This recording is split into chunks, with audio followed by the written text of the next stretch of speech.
Yes, guys, welcome to the Coolest Chairs podcast. This is your boy Teboho. Please kindly like and subscribe to the channel. Big up, G, big up, G. Finally, today, you know how to pronounce my name. I appreciate it, my friend. I appreciate it. Big up, bro, big up, bro. I don't know what is going to happen while I'm doing a stream because I don't have a lot of news. But again, we still have few news items that we need to discuss because yesterday, I had electricity issues, so I couldn't share news items. So me and Dante, we were talking, but we didn't share a lot of things because of the electricity. That's why I used my phone yesterday. And then also, thanks to Dante for holding up for me yesterday because, man, he helped me a lot. Without him, I wouldn't have done that stream yesterday because I was so bored. I was so bored. So big up J, big up J. Hope you're good. Everyone, if you're watching, please kindly like and subscribe to the channel.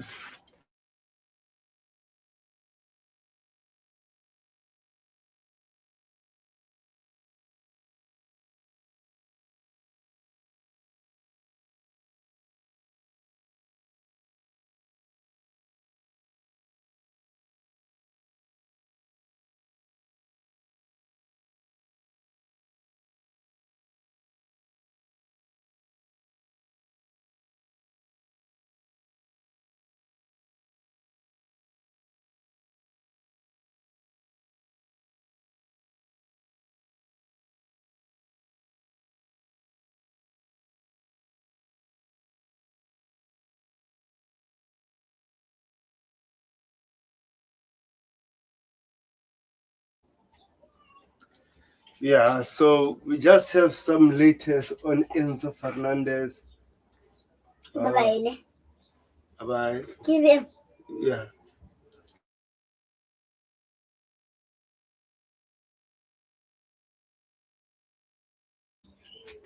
Sorry about it. We have some latest news regarding Enzo Fernandez. I will just keep on checking on X if there's some other news that are popping. So make sure you guys like and subscribe to the channel.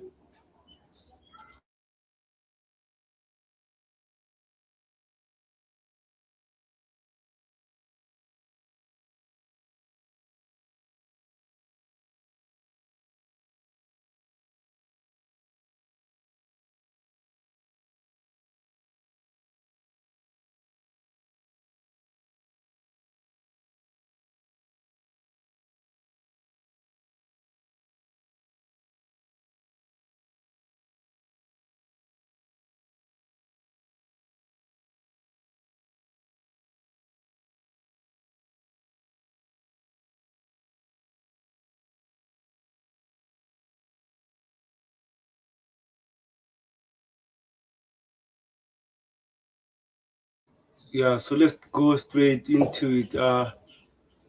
According to Baby Vincence's, Enzo Fernandez's future remains up in the air, but at the time of writing, he's look more likely to stay given Real Madrid's statement. If Chelsea's 120 valuation isn't met, they will be happy he is part of the Xabi Alonso squad for next season. 100%. 100%. I said it several times. If no team doesn't match our valuation, he should remain at Chelsea. Big up, J. Big up, J.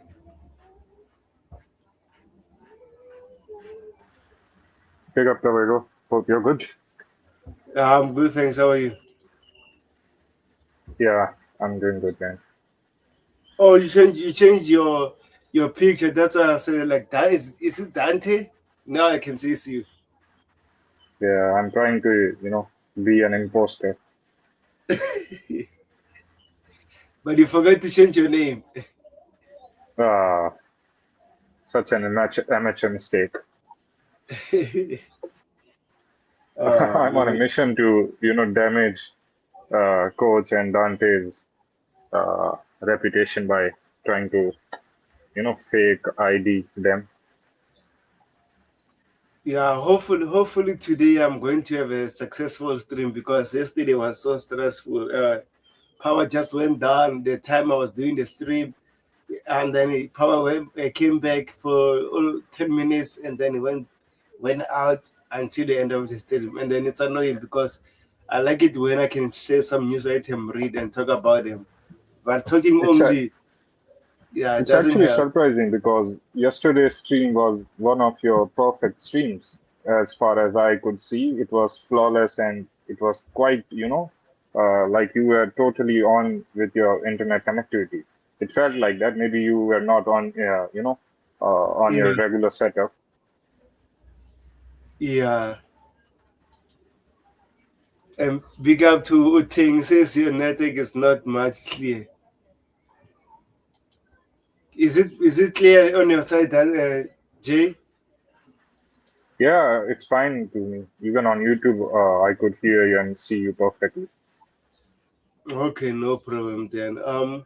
Anyway, what is your thoughts about the Enzo Fernandez situation while we read there? It says if no one is going to meet his valuation, he's most likely to stay at Chelsea. So do you think that is the case? Or you think Enzo Fernandez might push to move out of Chelsea? I mean, it's the biggest elephant in the room, which needs to be addressed every time. Such a messy situation. And yeah, I mean, the clear-cut truth is that there is a price and there is a price tag for him. So if he wants to go or anyone wants to purchase him, they need to trigger that price and he will be yours. It's as simple as that. Him forcing his way out and trying to move somewhere else is not really going to work. Maybe if it's close, like if you want 120 million and if a XYZ club is ready to offer 110, 115 million, and then Enzo is trying to do his shenanigans, then it's understandable, for the margin of when the deal is so close. But I don't think if some clubs, for example, the Bayern links, we heard about Bayern may be interested in him, but then I also heard that they are willing to go as far as 80 million or 85 million euros, and that too even euros. So that is really, really below what we are trying to get for him, which is close to 120 million pounds. So the truth of the matter is that there is a price tag for him, and I do not think that this ownership or this leadership group is stressing themselves in any way uh, on this Enzo deal. I think they are very much open to welcome him back to the club. And there is a chance, I believe, especially after the Real Madrid statement, comunicado, there's a big possibility that he ends up staying because I do not see any other club, with the finances out there who really can buy him or needs, a flagship midfield signing. So it's looking bleak. Apart from Real Madrid, I do not really see a lot of options out there. So the chances of him staying is much more. Yeah, I say the same thing. If no one is meeting our valuation, we should not lower our valuation because at the moment the transfer window is so crazy. Every player it seems like it is worth over 100 million, and then we should not let any team pull our pens down. We cannot do that because if Chelsea want a certain player, they're going to ask for a crazy fee. So why should we settle for less? But teams are demanding a lot of money when we sign players. For example, even Gittings didn't worth that money, but we end up signing him. So we should not do that as Chelsea Football Club. I know we are building relationships, but not in terms of money, losing money. It doesn't work like that. So hopefully, Enzo and his agent should just focus on football or try to convince someone to buy him out, or otherwise, he's staying at Chelsea. And then they should stop this nonsense talking with media, blah blah blah. I don't like it. Fans are going dislike Enzo Fernandez next season if he stays, if they keep continuing that nonsense talking to the media. Doesn't help Enzo as well. Yeah, like the situation is not good. He has made, this the environment and the situation around him very toxic. And yes, he has to be, if he is going to end up staying at Chelsea, then he has to be quite perfect with his performances because the fans will be, on his neck, and any mistake, any poor performance, any other shenanigans, maybe he's not putting some efforts, everything will be under scrutiny, and he is going to get that pressure from the fans for sure because putting out 8, 9, 10 out of 10 performance is the only way for him to, silence the fans or maybe keep the environment calm after what has happened in this transfer window. And that I'm not really sure if he's the type of a guy, technically, or, as a player, that he can give us 8 or 9 out of 10 every match. So it's quite toxic around it, and it's not going to be easy. The chances of him staying are quite high now, and that is not an ideal situation for the club as well as for the player. So we have to see how things are going to, you know, pan out from this situation. Yeah, 100%, 100%, bro. Guys on the chat, let us know what your thoughts about the Enzo Fernandez situation. Are you happy? What is happening in the media? Do you think he's going to leave Chelsea or he's staying? So let us know, guys, on the chat. And also, according to Bobby Vincent says, Trevor Chalaba looks likely to leave Chelsea as long as the agreement is reached. Como was the front runner, but Inter Milan are said to be the front runner in the race now. I mean, Chelsea could let Chalaba leave for a figure around 30 million to 35 million, which is a good fee for us because at the end of the day, it's a pure profit. So, do you think that price tag is fair for Trevor Chalaba or is still low?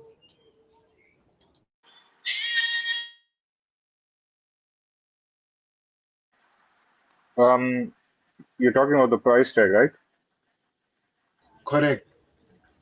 Yeah, I mean, if it's going to be 35 million pounds, then I would be happy. Look, when we were discussing the price of Travel Chalova, I don't know whether it was here or whether it was at Coach's channel, but I said he is going to fetch us something around 40 million and maybe even upwards of that. And Dante and, maybe it was you or Coach laughed, saying that no way he's going to, get anywhere near to 40 million pounds. And now he's almost going to go for 35 million pounds, which is quite close.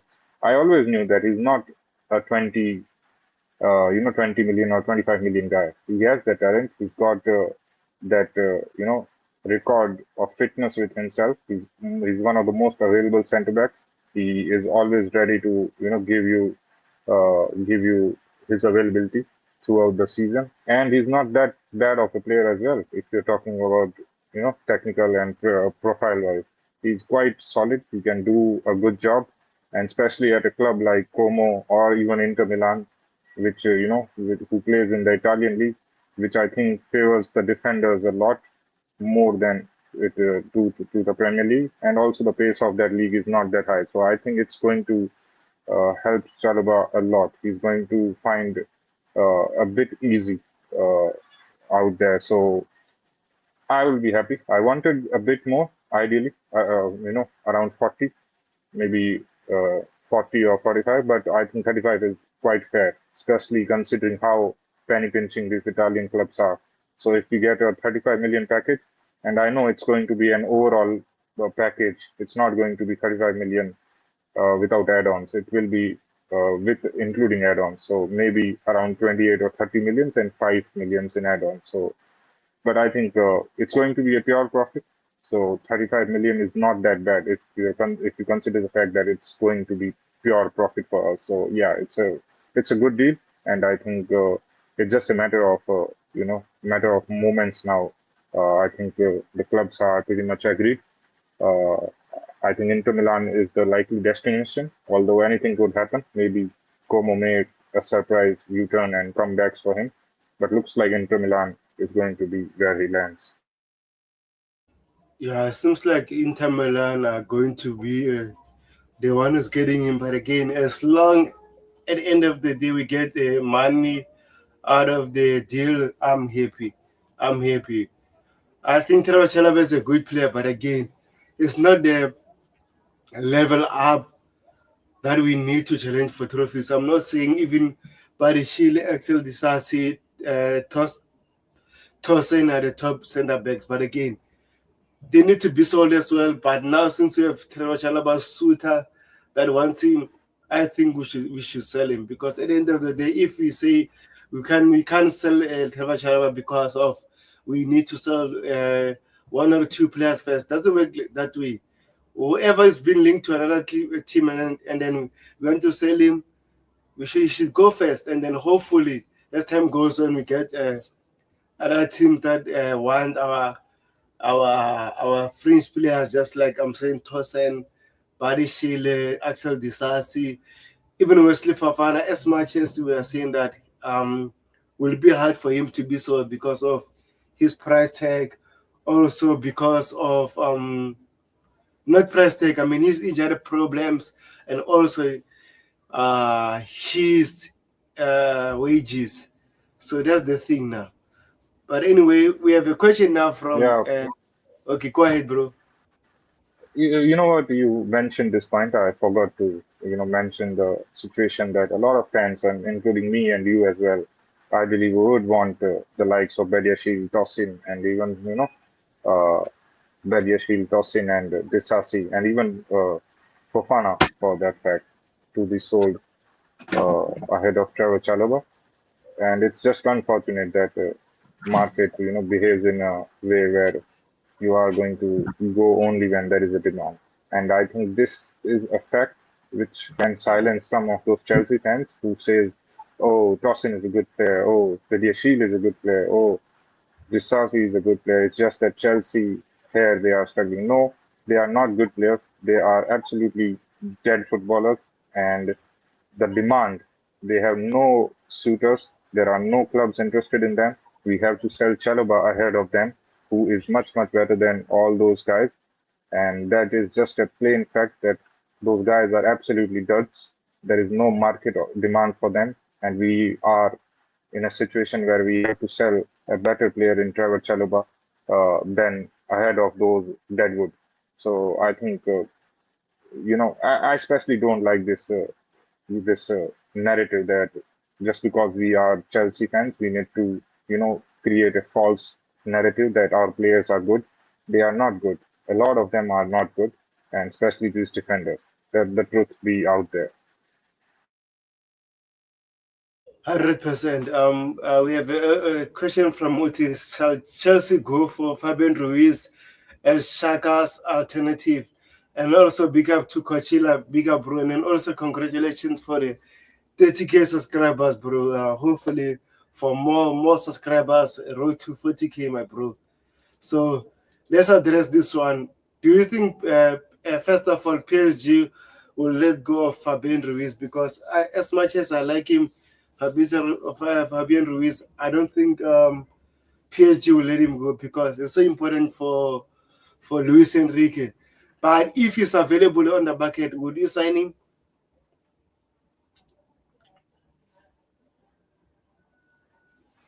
Just give me a minute, Abego. I'll be back. Okay, no problem, bro. So I'm just gonna wait for you to address the Fabian Ruiz news. But again, in terms of me, if it's available in the market, I think we should get him, because he's a Spanish player, and also Xavi Alonso is a Spanish coach. So something could be done as well. But again, it depends on the price tag and everything. And then Shaq would have been a perfect player for Xavi Alonso. Unfortunately, Sunderland doesn't want to sell their key player, as much as we are annoyed. But at the end of the day, he's contracted to Sunderland, and nothing we can do. Nothing we can do. So we have this news about Morgan Rogers.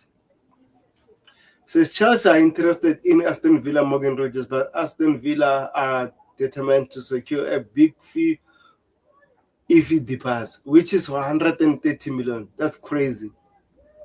That's crazy. Guys on the chat, let me know. Would you sign Morgan Rogers to Chelsea for 130 million? Because it seems like it's the case. They want big fee for him. So if he's available on the market and then Arsenal couldn't secure him, would you guys sign him for that amount of fee? Let us know, guys, in the comment section. Because I think that is crazy. Big up to Rich Money Makers. It says we have the money and we can buy more players. Need to go. We are pushing for the left back, 28 year old and 28-year-old, and Aston Villa will cost 17. Andres Santos will cost 17 million. I've been told we should not entertain Andres Santos leaving Chelsea. But again, if Andre Santos wants to leave Chelsea, we should ask for a big fee. Guys, if you're new, please kindly like and subscribe to the channel. Let us know what are your thoughts about Morgan Rogers linked to Chelsea. Do you think a deal could be done? I'm not sure. Let us know. Let us know in the comment section, guys. Let us know. While I'm busy checking something here, let us know in the comment section. What do you think about Morgan Rogers? Do you think Chelsea will move for him?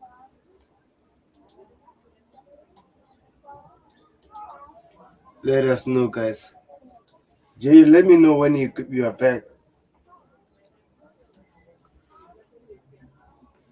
Says if I can support it for the club to go for Morgan Rogers for his productive. Yeah, he's a good player, but again, it doesn't create a lot of chances. It's more of a player that likes to shoot and score goals. We need another creator. We need another creative player. That's the thing. Since Alonso will move the players on that, he doesn't need. Garnacho will be moved on. Yeah, Garnacho for me, I never wanted Garnacho, but again, let's see what's going to happen. I never wanted Garnacho. But Uteng, would you sign Morgan Rogers for 130 million? Let me know, bro. Let me know. Let me know, bro. Let me just take this call.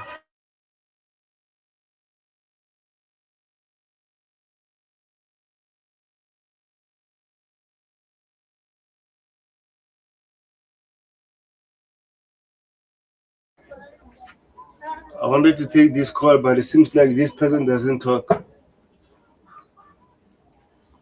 Okay. Let me address another news items while I'm waiting for Jay.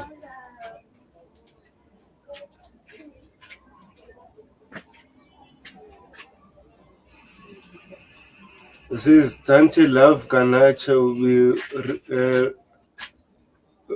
row it over the sunny.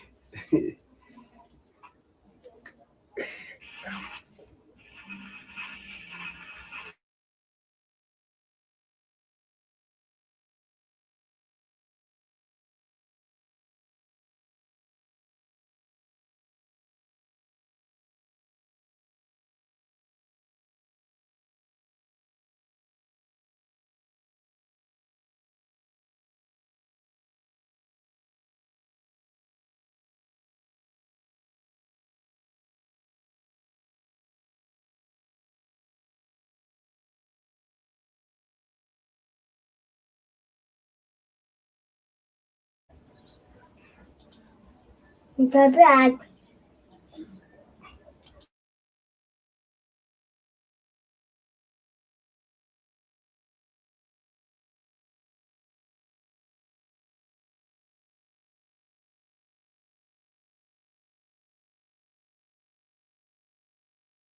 Yeah, so let's see. But in terms of Garnacho, I didn't want him at Chelsea. Him and Gittings, not Gittings. I mean Dilep. But again, Polo Stanley or the sporting director, whoever is that, signed those players. So hopefully we rectify our issues in the summer. Says Alonso wants more experienced team in the season.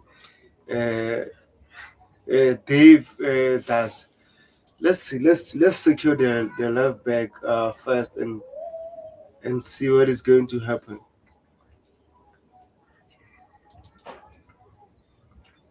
Guys, if you're new, please kindly like and subscribe to the channel.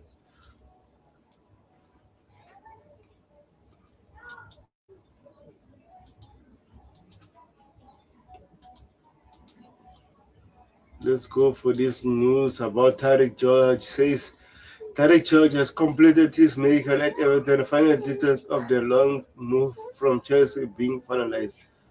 I wish him all the best. One of our academy players.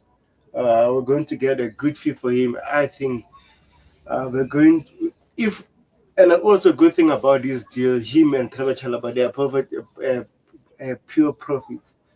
So that means you can sign top players that you want with that money because already we're going to record a lot of profit on those two players as well. So let's see what is going to happen.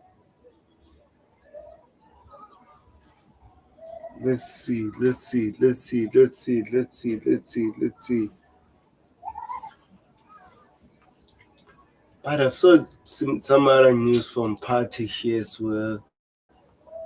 Which Party never undermined him.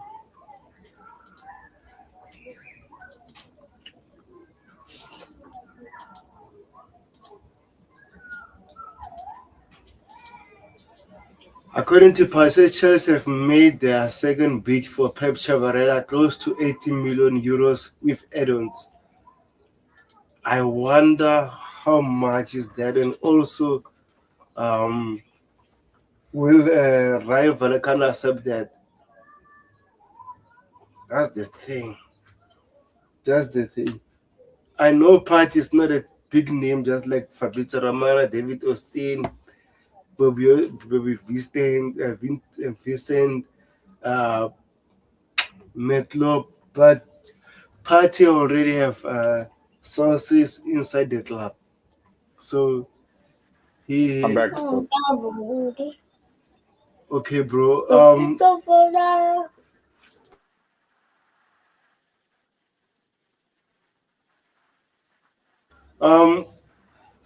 before we talk about Rogers and other names, I'm sure you know this guy on X, right? Patty, yeah.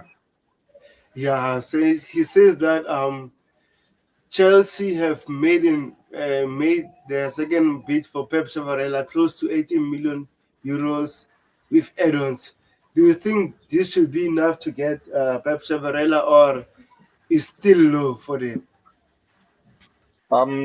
Yeah, first of all, yeah, Patty, good new coming freelance kind of journalist, whatever you want to call him, is good.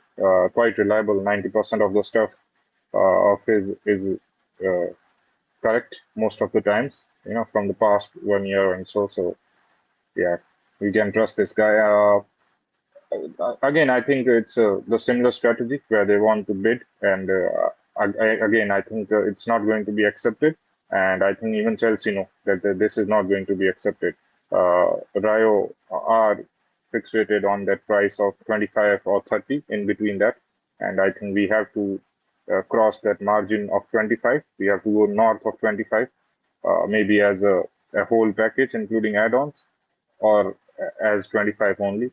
I don't know about that, but we have to go north of 25 for sure. So I expect this to be rejected, and I think it shouldn't be a surprise. Both even Chelsea expected to get rejected. So yeah, maybe the third bid is going to be the final one where we can finally have agreement on him. Yeah, spot on, bro. Spot on. I think they want that in 5 million release clause. Otherwise, will be hard to get Pep Chavarel. I will be surprised if they accept this bid. And also, big up to Ty. Big up Ty. Big up Ty. So I just wanted us to talk about this because, uh,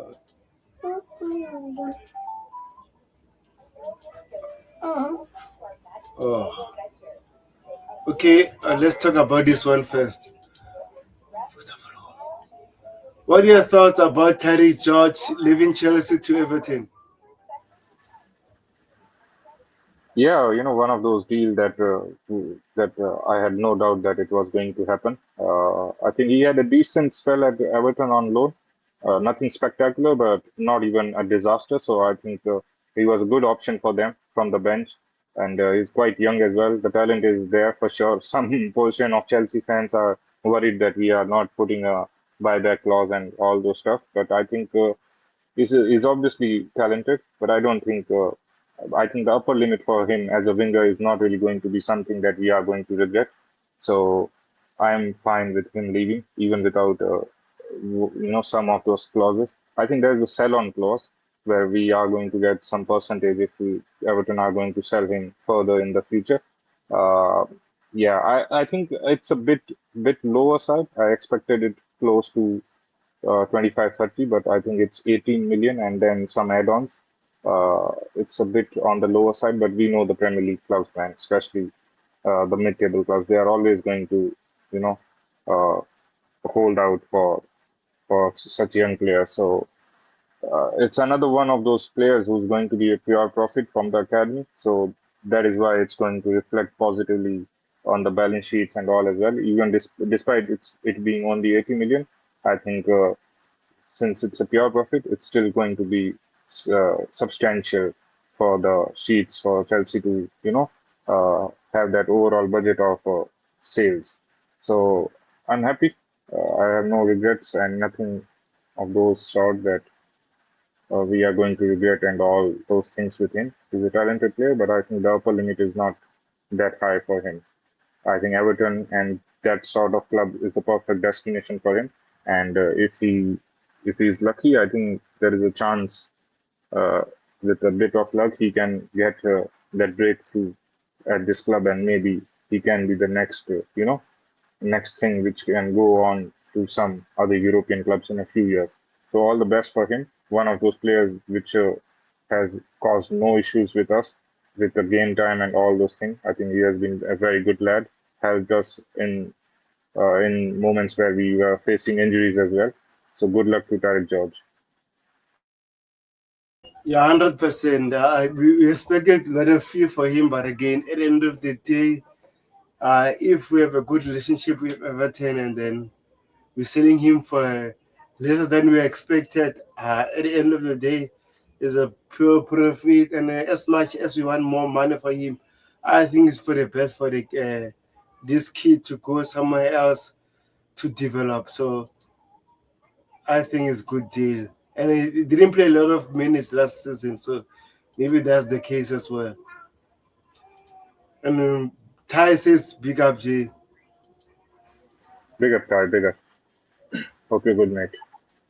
Yeah, and also this news, I'm not sure Chelsea will sign this player because it seems like Arsenal are the front runner for him. But again, uh, sometimes you have to put them money on the table if you want the player. So since Chelsea are interested in Aston Villa's Morgan Rogers, but Villa are determined to secure a big fee if he departs.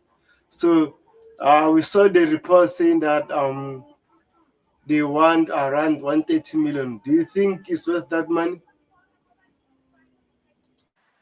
No, absolutely not. And you can say for probably, most of the deals that are happening in this window, almost every signing, every player is having an inflated price. Almost everyone is not worth what they are going for, and Morgan Rogers is not any different case. If he's going to get sold, whether it's Chelsea or Arsenal, it's definitely going to be something 20, 30 millions above what his market price should be. So he will be one of those cases where the debate will be more centered around the price rather than the player. But that is the market. Uh, you know, we can't really control and have mm, have a lot to do with it. Personally, talking about the player, personally, I'm not a big fan of his. I think, and it's just my personal view. Again, the fan base is divided. Some fans like him a lot, and some have a few question marks on him. He's one of those talented players, of course he is, but I think he's a bit overrated. I think he's absolutely not worth what the price has been quoted. Maybe 60 million is something. I think it's a fair price for him, and he's almost going to cost double of that. So yeah, I won't be pissed if we are not really going. If we are going to get, going to uh, lose to Arsenal for the signature of Morgan Rogers. I will not be pissed at all. Actually, somewhere I want us to not get him. And I think anyways, that's my personal view. Anyways, I think we don't really stand much chance when the competitor is Arsenal. They have everything, better than us right now, unfortunately, that they can offer to him that we cannot. The Champions League, a more stable club, a good manager as well, and the reigning Premier League champions, stability, as I mentioned. So yeah, I think, and they can, they have the finances as well. They can offer him good wages as well. So in any case, I think Arsenal are the more likely destination for him. But I just want to add that I will not be bothered if we are going to miss out on his signature. I personally feel he's a bit overrated, and I think there are limitations to his game. So yeah, that's the overall view. Yeah, I agree with you. I think as much as a good player, but again, it's not world class to the extent they're going to pay around 130 million. That's crazy, man. Especially English players. I don't know why they're always doing this. Uh, what thing says, how is the club working out on Mikhail Mudrik issue, and and is he still part of Chelsea squad? No, at the moment with Mikhail Mudrik, we're still waiting for the appeal because but at the end of the day, as much as if he wins the appeal, I don't think he'll play for Chelsea anymore after what happened. So it's so sad what happened with Misha. I mean, I really liked him. I hoped he could work out at Chelsea, but this this doping ban just came at the wrong time. So I'm so sad, man.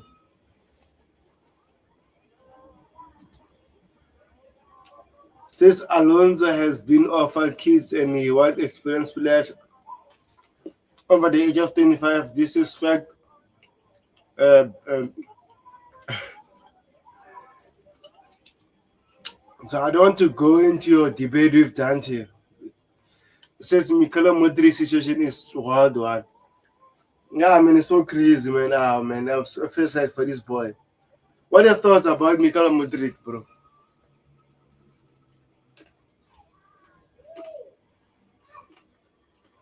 Jerry,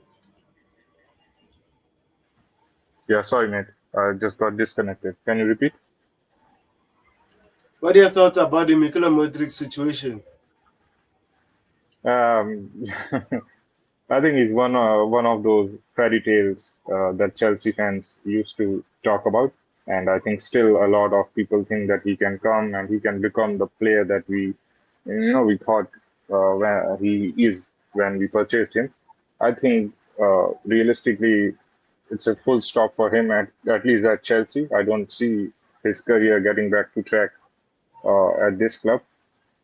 It's always a matter of a few months, and we are already what past 1 or 2 years from that situation that has happened with him.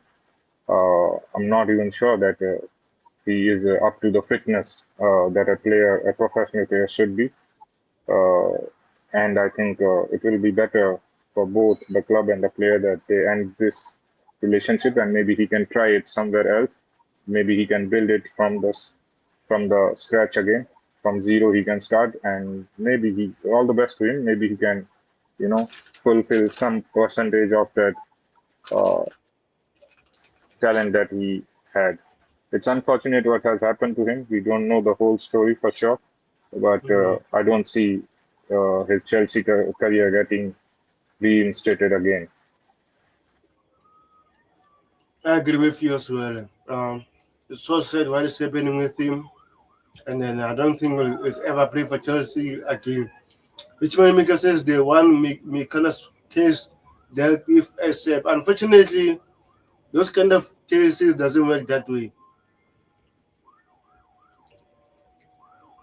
As I hear from Baby Vincent says, Andre Santos is a quality death as then Chelsea do not have too much of that. Selling him, especially to rivals, seems like a long-term risk. What are your thoughts about Andre Santos linked to Manchester United? Do you think we should sell him to Manchester? Yeah, you know, we I had a bit of a discussion on Andy Santos and this United link at Cochia's channel yesterday. Uh, I personally do not feel that this is a good move.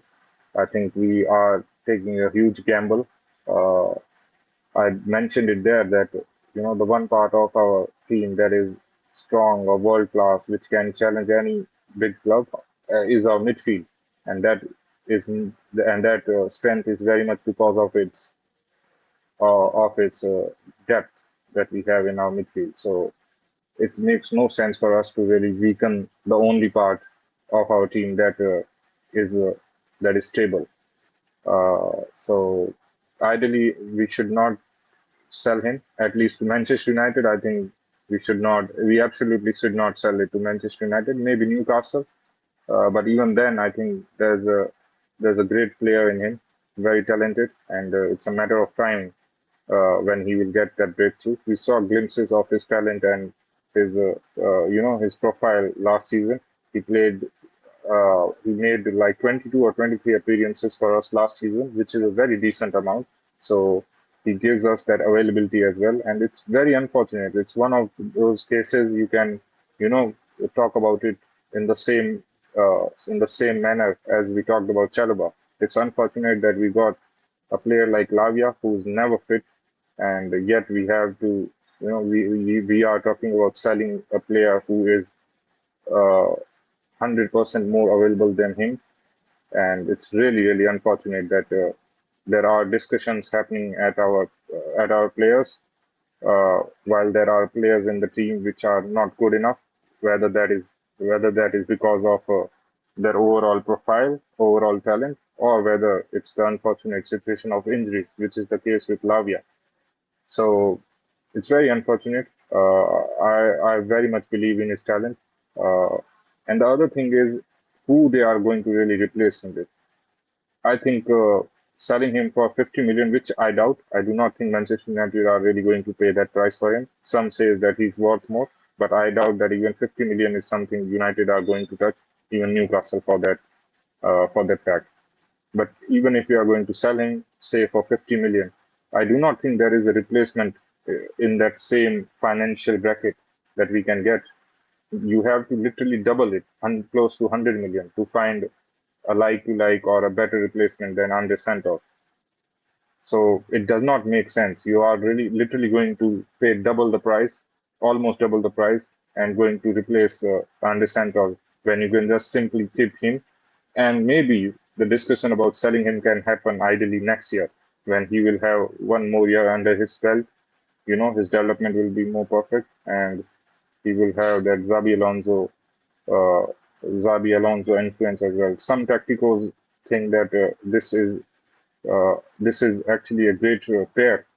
The profile of Andy Santos and the way Zabi Alonso likes to play. So I'm actually eager to see that also. I think there is a huge potential that Santos can look good under Xabi Alonso. I know he likes to have a double pivot of ideal 2 6s, and Santos is not your prototypical number 6, but I still think that there is a lot of talent in that player, and just for the fact that there is not an ideal replacement without spending a lot of money. So that is why I think it's not a good it's not a good deal overall. Yeah, if we sell him, I think we should ask for more than 50 million. I think 50 million is a small fee for him. But again, I agree with you. We should not sell him at all costs because it's going to be a top player for us. So why should we sell? Why should we risk selling our players? I think we should do the way as Sunderland are doing. Sunderland, I mean, we should keep him. But again, we saw the report saying it's one of the untouchable players. So let's see what is going to happen. But hopefully we keep him. Coachella says that I should kick you out. I don't know why. What are you guys fighting for? I have no idea. Yeah, mods in the chat need to handle this guy.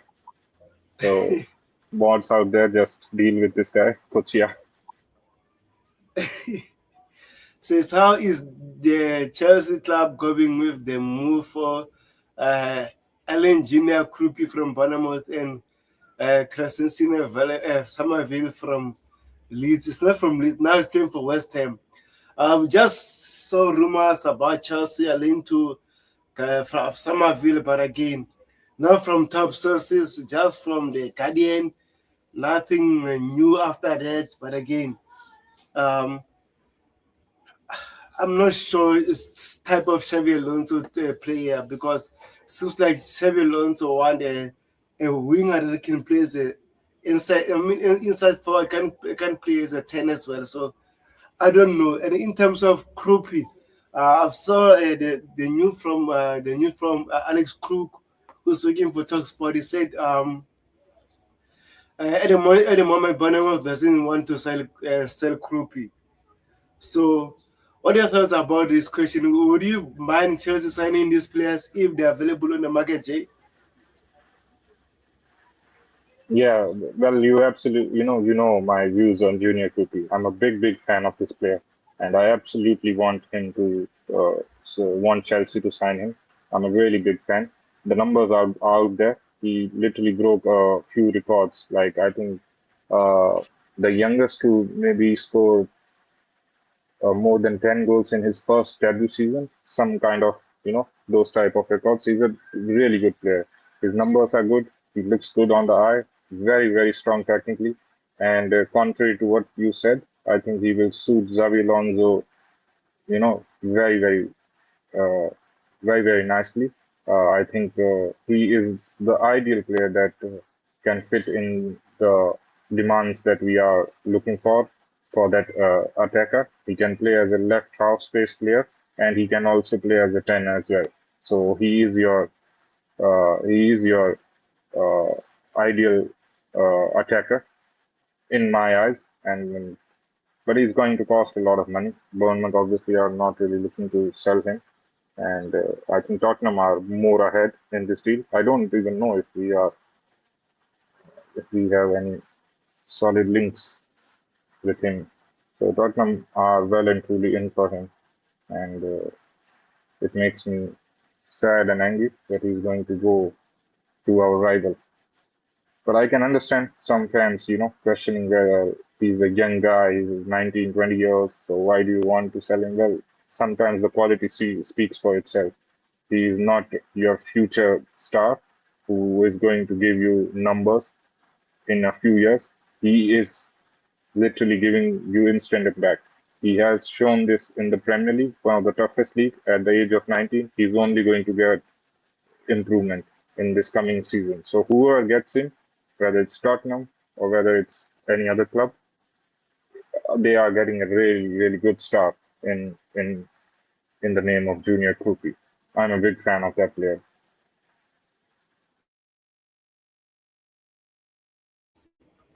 Let's see what is going to happen. I agree with you. I think he's a good player. I don't know. Sometimes I question our scouting departments, right? Bournemouth, even Brighton are getting top gems all over the world, and sometimes it seems like we are focusing on the wrong gems. But at the end of the day, uh, nothing you can do because we are not scouting for them. But Uh, you are you're opening a can of worms. I don't want to go there, but I have big issues with the sporting directors. That is exactly the issue. Sometimes fans question the fellow Chelsea fans, that, oh, why are you criticizing the sporting director? The owners have given them the task of signing young players. Well, maybe hear us out patiently, and then you will know exactly the issue. The problem is not even signing young players.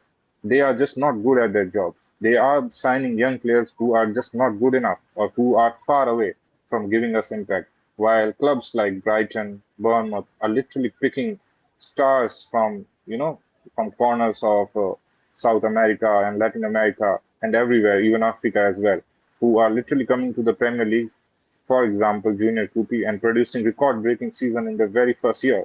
So the problem is not signing young kids. The problem is they are not good at their job because they Exactly. are missing out on talents, which is their. This is supposed to be their only job. They are supposed to be good at this thing. How are they missing all these talents? Exactly, Jay. That's the issue. Uh, like for example, look at PSG, right? They signed Due, Bacalo, Carrasquelia, Neves, Vitina, Pacho, Beraldo, you name them, right? They are young players. Mendes, young players, but again, they are so good young players. Why can't we do that? That's the only issue I'm having at the moment. Yeah, we're talking about the sporting directors signing young players who are just not worth the effort, and then you place the photo of this guy on the screen, which just proves everything. Alejandro Garnacho. This deal does not make sense. Each and every Chelsea fan who were negative about the deal when it was happening, and other fans tried to silence those fans, well, you are not speaking now. He has been a terrible, terrible disaster. He has proven all those Chelsea fans right who were, critical about the signing. And now we are looking to sell him. I literally said it when we were signing him. I said it on Kochia's channel that, mark my words, we are going to sell this guy the very next year because he's not going to perform. And now we are looking to sell him. It's not And then, it's not rocket science. It's pretty yeah. obvious things. A flop at United is going to flop at Chelsea for sure. Yes, Jay, you are right. And another thing, right? We're signing for 40 million, right? 40 to 45 million, if I'm not mistaken. So now, if we are desperate to sell him, that means we're going to sell him on a cheap, which is a loss for us as well. That's the Yeah, and thing. even if we don't sell him for a loss, maybe on book value, we are going to, maybe equal the balance, or maybe we are going to earn 2 or 3 million profit on him. Is it even worth it? We literally wasted a whole year on that left wing. You cannot really, monetize and put into numbers the wasted time that we had the last season with this winger. Just because we are going to earn 1 2 million profit on him, it's not really going to justify the loss that we had for that whole one season. The time is not coming back. It's another window. It's another season that had gone as a failure under this ownership, under these sporting directors. And these Garnacho signing, and there are a few others as well. It just makes you question, why are we putting these people or giving these people, the sporting directors, chances after chances when they are, you know, giving us flops and failures after failures. We got 3 or 4 players in our defense who are absolutely duds signed by these sporting directors. We got a few wingers in our department, which we just signed last year. I'm not saying Gittins is a flop, but Gittins is not the player who was going to give you an impact. We need Exactly. players who comes to the club and give us instant impact, because that is the only way we are going to perform in that particular season. Exactly, bro. Exactly, bro. That's the issue. So, anyway, before we address the Ganacho news there. Oting says I think we should keep Andrew Santos for the future protection. I agree with you. Also says Ganacho for sale. Let's go. Says I'm hip. England won yesterday. Surprised we beat Mexico away. Yeah, I think that game England played very well. Says big up, bro, big up Esteva William. Hopefully the real Esteva William, not the fake one.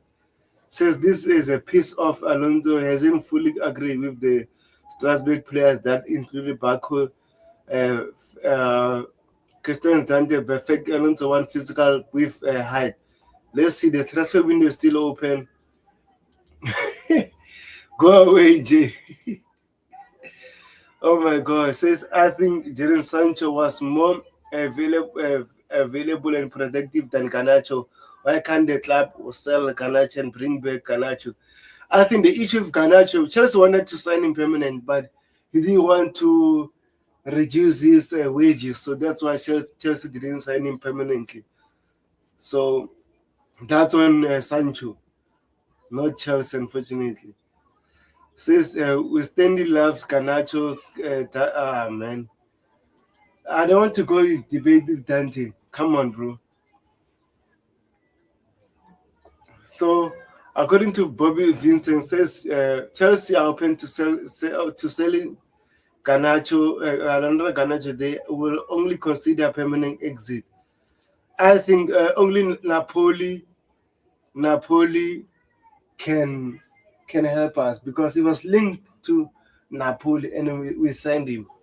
So hopefully Napoli can come back and to Chelsea this time and get Garnacho. But again, Italian clubs, bro. They're going to sign him for. They will want him for a lower fee, bro. Oh man.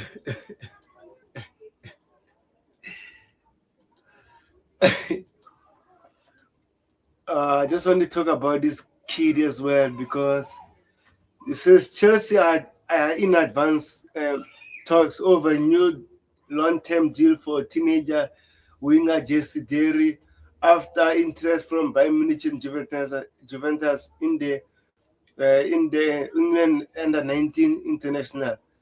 So, what are your thoughts about this, Jade? A very talented academy player. The potential is there. Just like Josh Chimpong, he's a bit more young, Jesse Derry, and in his development as well, is a bit further behind Josh. But I think talent-wise, they both are rated really highly. And we have heard time and again, even from people who focus a lot on academy, that he is one of those future stars. So there is absolutely no question of selling him permanent. And I think even the club and owners and the leadership know this. So there's absolutely no way that they are going to sell him. They know this. But a loan will do a lot of good to him. So if there's a good offer for a loan for him, where they can guarantee a certain percentage of gains, then I think that will help him a lot because we have to look after him as well. Now that we this coming season we don't have a lot of games, we have no Europe at all. We already have a big squad in terms of number, not in terms of quality, but yeah, so there won't be many chances where these academy players are going to get opportunities for the first team. So a loan for Jesse Derry would be the most ideal situation with a guaranteed amount of games that he is going to play there.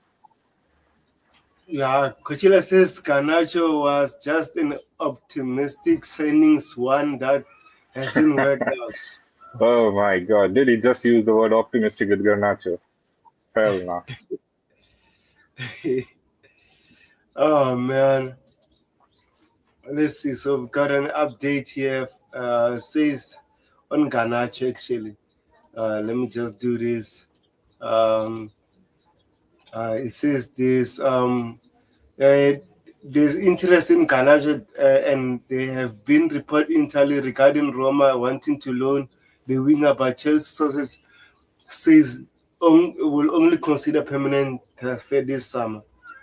Yeah, Roma, come and rescue us, bro. Roma or Napoli, come on. One of the two, I don't care. As long as Garnacho leaves Yeah, Chelsea. I'm not sure if these Italian clubs are going to, pay anything around 40 million for Garnacho. They are always penny pinching. Been interested. Napoli was very close to signing him from United, but then comes Paul Stanley with his powers, and he's here. So Napoli has that long-term interest in him. So they might be that one club who might visit him again. And believe me, I won't be surprised if he gets a few good numbers in that Italian league. Players like Hoyland, players like McTominay, these are United strugglers who went there and became the likes of Maradona and Pele. They were the second coming of Maradona, McTominay. Mm. So I won't be surprised if he gets good numbers there. And these are the type of leagues that suits such players who are limited in their skill set. It's good for the player as well, and good for the club that we can make a deal with these Italian sides, especially if we get a good offer. It's going to be a struggle one because they're definitely not going to be upfront and pay the amount that we want.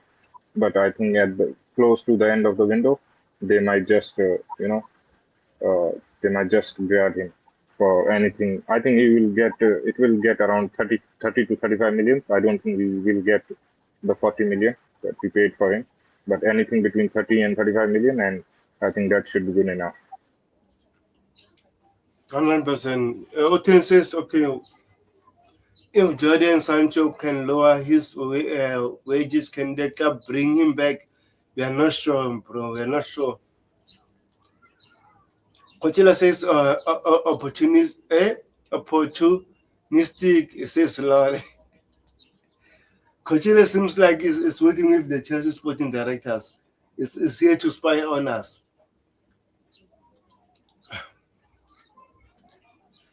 And we just got some news here as well for women's clubs. Since Chelsea have announced that homegrown star Adeviva Jones signed a new contract until 2030. Do you know this player? Do you watch women's team?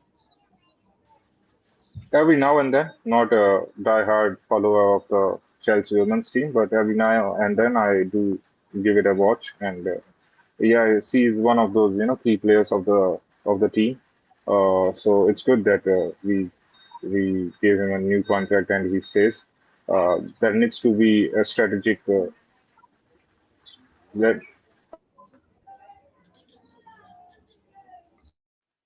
Give me a minute.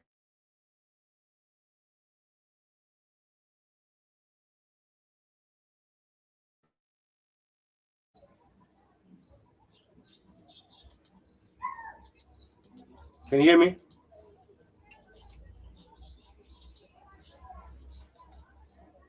Can you hear me, bro?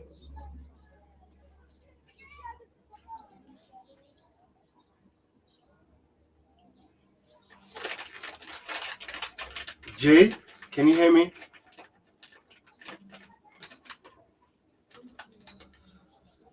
Yeah, I can hear you. Okay.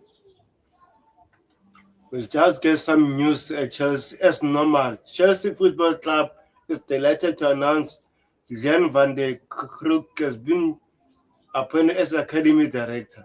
Another director at Chelsea. What have you thought about this?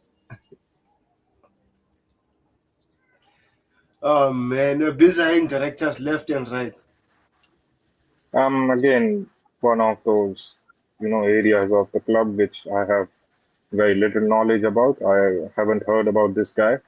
Uh, yeah, no comments because I don't know a lot about him. I just hope it's not something related to kinetic. That's the only thing I hope. He was working at Manchester City actually.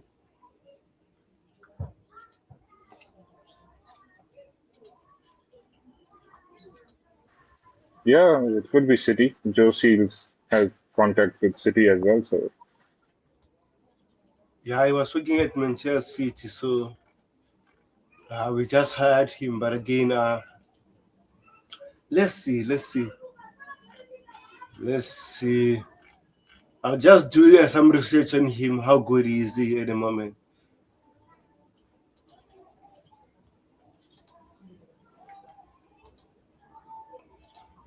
Because I don't want to judge him too quick. Let me read this comment from Rich Moneymaker. It says Bobby will like this. I learned to one balance team with height. Yes. Yeah, it seems so, bro. Palestine got height, but again, still young, and then we saw the report said he already have some issue early. So, but again, he's still young. He will develop that. Yeah, physicality wise, they have bring the physicality to some extent, but aerially, I think we are still not that strong. Both Palestra and Shavaria, I think both have weaknesses in winning aerial duels, and the numbers Mm. in those aerial battles is not looking good. So we are obviously not, we haven't really improved on that department. Obviously, Lakwa is something that is going to help us. I think both Levi Colwell and Lakwa are good aerially, so that is a important area for deal, and we might be we might be improving that aerial aerial area a lot better than what we have right now. Big up to my bosses. Big up legend Tebogo J. England 1-3-2 against Mexico. Vamos is coming home. Hmm, it's coming home. For me personally, I think France are the favorites to win this tournament. Obviously, it's going to be, the favorites will always be France, and you Argentina. can never ignore Argentina with Messi. That is a well-rounded team, players really working in a synergy. So Argentina is obviously going to be a strong one, but yeah, undoubtedly France are looking on another level. Yeah. So guys, if you're new, please kindly like and subscribe to the channel. Um, says Tebogo, I think Portugal is gonna win the World Cup. Portugal. Let's see. Well, they're facing Spain next, right? It's going to be a very interesting Yeah, game. they're That going one. to play Spain tonight, so I don't know about winning the World Cup. They might be out of the World Cup in a few hours. Yeah. Says Alonso has in agree with big players, Baku and striker. Uh, but he can say that, but they already been signed before he came in, so he won't reject that because already we've been briefed about these players before signing for Chelsea. Unfortunately, says while not signing Shaka is undoubtedly a blow for Xavi Alonso have other target in the central midfielders. They are expected to be movement in that department before the summer transfer window concludes in the early September. Do you think we need another midfielder if you don't sign Shaka? Look, if Enzo stays, then obviously you can't really sign a big player like Wharton or any big signing because uh, who are you really going to bench? Because you will have to start two of them almost in all the Premier League games, and then the third big star is always going to cause issues. He's not really going to sign just to sit on the bench. So if Enzo is going to stay, I don't think we are going to sign a big signing like Wharton or any other player. But yeah, maybe a small bench player here and there, and I think Saka was the perfect one. I don't see any other guy in that same category who can come be happy to be a bench player, and can also be financially cheap. He was the perfect one, and that is why it disappoints me a lot. He was a package. He was a really good package. He was bringing a lot to this club, and so for the price range of even 30 million, I thought that it was a fair deal because he was bringing a lot of things that this team lacks, and he is one of those guys. I love the players who just comes to the club and provides instant impact, and he was definitely those who would have helped us instantly. So yeah, I don't see if Enzo ends up staying. I don't think we will sign another midfielder. Obviously, the Andrew Santos situation is different. If we end up selling him, then there is a chance that we might sign someone, and we should sign someone. It would be the worst case. I discussed it with coach that there is not a worse situation than this that if we sell Santos and don't sign anyone, then that is a clear degradation of the midfield options. And I'm not going to agree with the fact that Barco is good enough to replace Andre Santos, or he can be that player. We don't know about Barco. He's a talented player, but there is an unknown quantity attached to him. We do not know how he's going to come and play, whether he's going to take time to adjust to the Premier League. There are a lot of question marks, and the last thing that we need is gamble and question marks going into this next season. Yeah, I agree with you, bro. We should not take any risk. We should not do that. Says why the club likes selling the good academy players who become more productive in the other clubs they move to, and who becomes more dangerous to us when we meet them. Good question, bro. But unfortunately, the sporting director should know that. My boss says, "Deborah, do you need Hulk Hogan or Andre the Giant, ultimate warrior in the midfielder? In the midfielder, our midfielder are short, and they and yet they are still uh, better than Manchester and Liverpool, Arsenal, CM or CDM. I think what we need is balance. Jeremy is talking about Locatelli. Do you know the player, Jay? He's one of the most, not most, but he's one of those players who's very much well known in the Italian league. He has been there for a while now. Uh, he's a decent player, can be a good midfield option, but again, as you mentioned, that balance is the thing that we need. I'm not sure if he and Caicedo is the perfect balance that we need. Jeremy says we should bench Enzo because it's a sneak for us. How? Why you saying it's a sneak for us?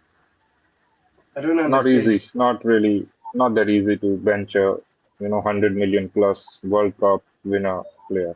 It's always going to Exactly. cause a lot of upheaval, and the environment and the atmosphere in the dugout is always going to turn positive when a senior player like Enzo, who cost us a lot of money, and also he carries the reputation as world champion both for country and club.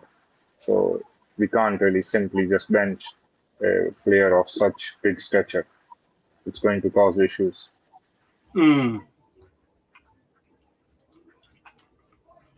Papa says we need balance and we need Walker center back and experience left back. I like what you're saying. It's up to the club now to decide what they're going to do.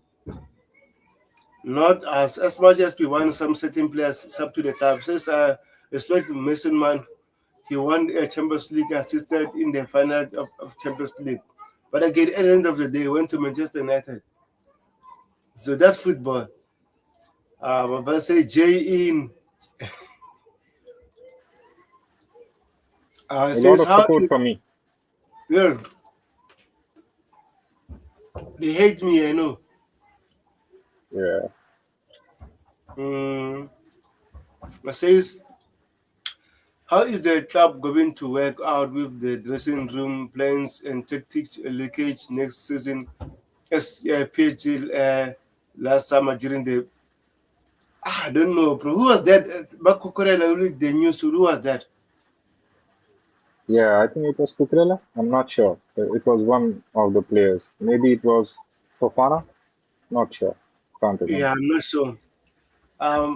Finally, Jay, please tell Dante Baco is in it if he will lose to if we lose under Santos. We should sell Lavia instead of Andre Santos. Bro, I know what you're saying, but again, who wants Santos at Lavia at the moment? No one wants him because they know he's an injury Yeah, prone. this is the part where we cannot really be critical about the club or the sporting directors because the market is the market. The market Yeah. behaves in a very, unique manner, and you can't really dictate the market. The market is going to dictate you. There is no market for these players due to the injury record and maybe due to their skill set or their profile. And hence why we are forced to sell good players, good bench players. So that's the unfortunate situation. 100% no. Enzo should not be benched ever for he is good player and productive too. I like the debate. It says as good as Enzo is, he is not bigger than the club, and his agent disrespect us, and you fans entertain it. Bro, I hear you. I said it. If you watch my other stream, I said I don't like what his agent is doing. It's so childish. But again, at the end of the day, he's doing those kind of things because he want his client to leave Chelsea and to go elsewhere. Unfortunately, Real Madrid doesn't want Enzo Fernandez at the moment. But if they sell one of their midfielders, my people support that Enzo goes to Real Madrid. But again, according to Fabrizio Romano, it says Real Madrid already have 5 midfielders on their list. So Enzo is still on their list, but again, he might not be the player that's going to be signed. So at the end of the day, um, we didn't know what is going to happen. But if it's not getting sold, Enzo should play in our squad. We can't bench that kind of a player, that kind of a luxury player. No way. My boss says a team like Leeds United, Coventry City will be perfect for Lavia, or maybe a Serie A club like AC Milan, Juventus, Inter Milan could sign up Lavia plus Napoli as well too. I hear you, but again, we are not seeing any reports that any team is linked to Lavia. That's the issue. So according to Fabrizio Romano, one of the players is appreciated by Como as centre back position is Mamadou Sarr. It's just an internal conversation at the moment, but Sarr is a player that Como like, but we have to understand if Chelsea would open doors to loan or not. Would you loan Mamadou Sarr to Como, bro? Absolutely. Uh, Again, one of those players, and we have a lot of, we have a lot of such type of players who are talented, but whose potential has not reached the level where they can perform and give us, performances game in, game out, every other game. I think alone would do good. I think that call up from Strasbourg in January was really bad. It did not help any party at all. It was bad for Strasbourg, it was bad for the player, and it was in no way helped Chelsea at all because we did not use him. He was just there on the bench. So it was a really terrible decision. Uh, just reflects the poor planning of those, sitting upstairs. But I think something similar can happen this season as well. We have to remember we do not have Europe. We are very limited games. We are not going to play, in midweeks. We are going to have a game every 7 or 9 days. That's the gap in between. So the chances of players like Sar and all getting, opportunities is much less this season. Maybe the cup games, but you do not expect or predict the cup games. So you cannot really back the whole season just because you are going to give them opportunities in the cup games. I think a loan to Como would do really good to him. I think his development was really going well at Strasbourg. Uh, we unfortunately hampered his development by recalling him, and that ended up not helping us at all as well. So very very unfortunate situation, but I think now we can do some good to him, do justice to him. Uh, I think Como is a good place for defenders. Fabregas is obviously there, very very talented manager. Obviously, he has links with the Chelsea past as well. So Mm. not a bad option, and I would be very much open for a loan for Mamadou Sarr, whether it's Como or somewhere else. A loan is something that he needs. That's the requirement.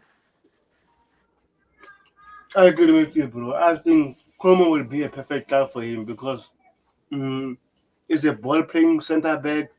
You can see it clearly. Fabregas like those kind of center backs because if it's Jacob Rahman is playing there, it's so good. And Como are going to play in the Champions League, so it's going to get a Champions League experience or Europa League. I'm not sure where Como finish. I think in the Champions League spot, if I'm not mistaken. If not, in the Europa League, which is a good experience for him. So I think Chelsea should open the door for this player to go there, develop as a player because we ruined his development last summer. I said it when we recalled it. Doesn't make sense. See the sporting directors, man, are busy making terrible decisions, and then our club And want us to back them. Doesn't work that way. it, it wasn't just any random player as well. You literally recall the captain of Strasbourg mid-season. That was a really, really bad move. And then we, tend to question why there is protest at Strasbourg. Well, such decisions play a major, major role in upsetting the fans. Just because we effed up the Jeremy Jacquet deal in January, we Exactly. end up damaging Strasbourg just because we are inept and we are unable to, do our jobs in the transfer window. So just another case of the many cases where these sporting directors have failed. Yeah, man, it's annoying. It's annoying. It's annoying, bro. So let me answer this call. I don't know who's calling. Let me just do this. Yeah, let's read this news.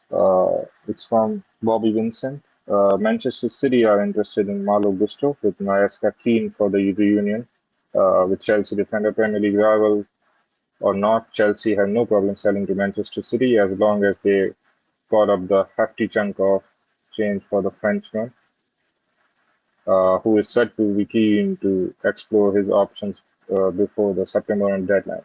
Yeah, yeah. Again, there's no issue for Chelsea selling to, the big six, to most of the big six clubs. We don't really have any such rivalries, the ones that United have with Liverpool or Arsenal have with United. We unfortunately do not have that historical, rivalry with the transfer. So we are very much open to selling our players to any of the big six clubs, bar Tottenham. Well, Gallagher is gone there, but it's an indirect transfer. So Tottenham is the one which we haven't really dealt in transfer till this point. Again, it's one of those deals, one of those situations where we are very much open to selling him. There is a price tag for the player. If City really wants him, they have to trigger it. Now, be very sure that the 75 million price tag that we are asking for, it's wild. It's not ideal. Even I'm pretty sure even the Chelsea leadership who have put this 75 million price tag on Malo Gusto, even they do not believe that this player is worth that money. And if the transfer is going to happen, it has to be somewhere in between. I think it is going to happen. If it's going to happen, it is going to happen in the range of 55 and 60 million. It is nowhere near going to be around 75 million. That is just a wild, wild, wild price tag. But if they are keen, they have to, you know, buy him for figures nearing 60 million. I heard that City are likely to go till the mark of 40 million, which is quite low. In that case, there is no situation of a deal happening. So yeah, there's a price tag, and they need to come close to it. Yeah, 100%. My J screen says Coachella out. I don't know. Um, in terms of Malo Gusto, I agree with you. I think what you're asking for at the moment is not realistic. So I don't think it's going to be sold with 75 million unless we're just sending the clear message that we are not selling him. Um,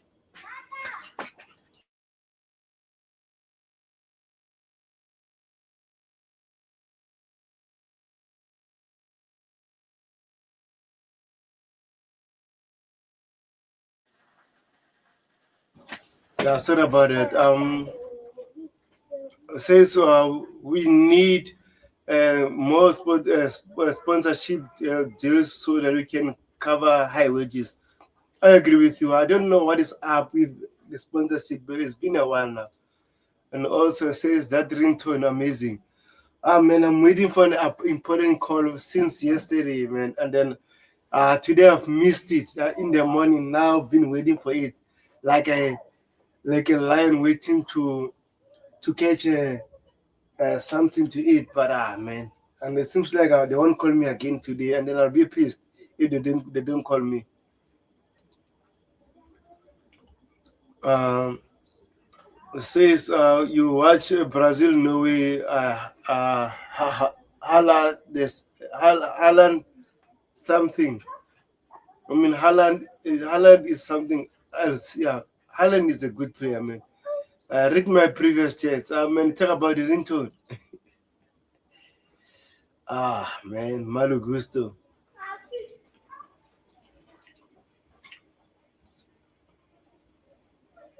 Oh man, where I was now?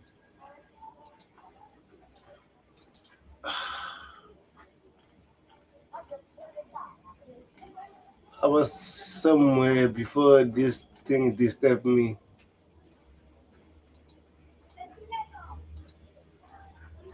Now I've got it now. It says Chelsea will not announce the sale of Trevor Chalaba at least one incoming deal that Blues do not want it to be through that dismantling it underway. Is this guy telling us that we won't sell Trevor Chalaba if we don't get the Crystal Palace centre back, bro? Because it seems like it's the only one that is being linked to Chelsea. Yeah, weird wording by this guy. I don't know what he's trying to say there. Uh, we are obviously going to sell Chaleba. Uh, and I don't, maybe there is a section of the fan base who will be upset with Chaleba going. So maybe just to soften the blow of it, maybe just a bit of a positive, PR work. They want to bring in an incoming and then proceed with Chalaba selling. But I think it's just a matter of time, and he's pretty much gone. Okay. Um, I don't think we have a lot of things to cover on the chat, but let's see this. It says I can suggest that Manchester City one Malo Gusto. They must give us 60 to 65 million before he be, he be released, or Chelsea loan him to them. I don't think we're going to loan that type of a player.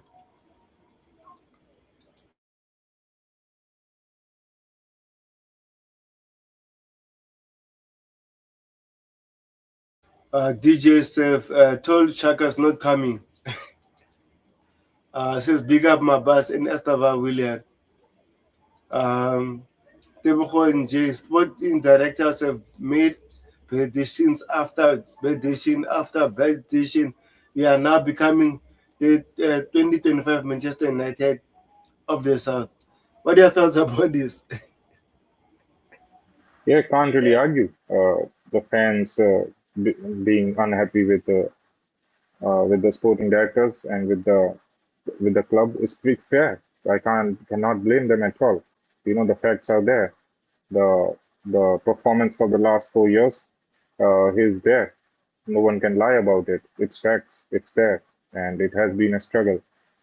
It's very unfortunate that the commercial and the financial side and the sporting side of the club, both the areas are struggling till this point, and they need to prove it otherwise before really, getting the trust of the fan base back. And the only way they are going to, earn that trust is by winning one of the majors, that is the Champions League or the Premier League.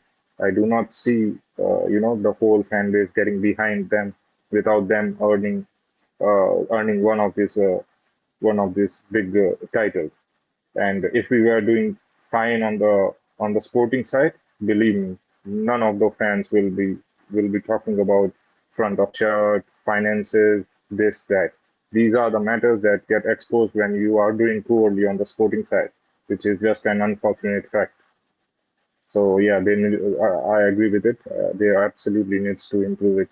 And the signing of Xabi Alonso is the first good step uh, towards that trajectory. Hopefully, they build on it and not, continue with the same shenanigans that we have been seeing for the past 1 2 years.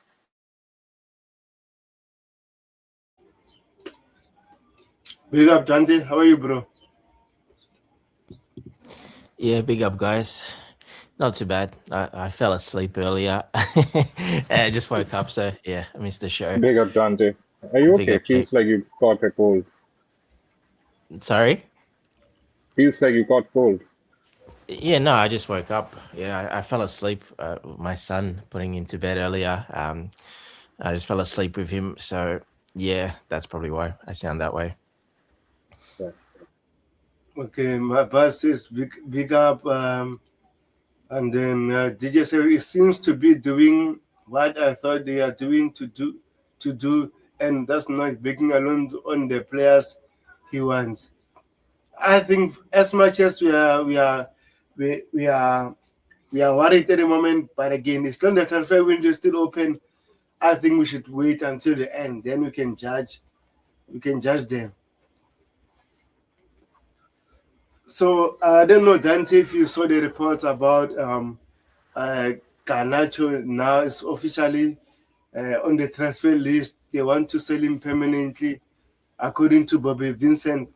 So, what are your thoughts about Garnacho potentially leaving Chelsea? Yeah, that's one that when we did earlier on, when the season finished, we did the coming in, coming out. Who might struggle, who might be sold or loaned out, and that would be Garnacho would be on that list, obviously because he doesn't really suit the system as much, does he? So he's a touchline winger. And we're not really going to play that way. So he's one that would definitely be struggling in the squad. And they're putting for sale. If they get enough money, they probably will sell him. And if we don't get enough money, he'll go on loan anyway, either way, most likely. So, it is what it is. Bad luck for him, but I'm sure, if they find the right club, if the right one comes along and they give us the right money, they will sell him. If not, it will have to be a loan. And he'll stay in the system probably for a couple of years out on loan, 2 or 3 years, probably till they get, they recoup most of the money back. And luckily we didn't sign him for that much because it wasn't a big amount, and he's very young and he's got a lot of improving to do. So he's always going to have a bit of a market for him against teams that play with out and out wingers. So it is what it is. Yeah, 100%. My boss says touchline winger, he's rubbish winger. He's he is the Kai Havertz of the winger position. Oh my gosh, my boss. Oh man.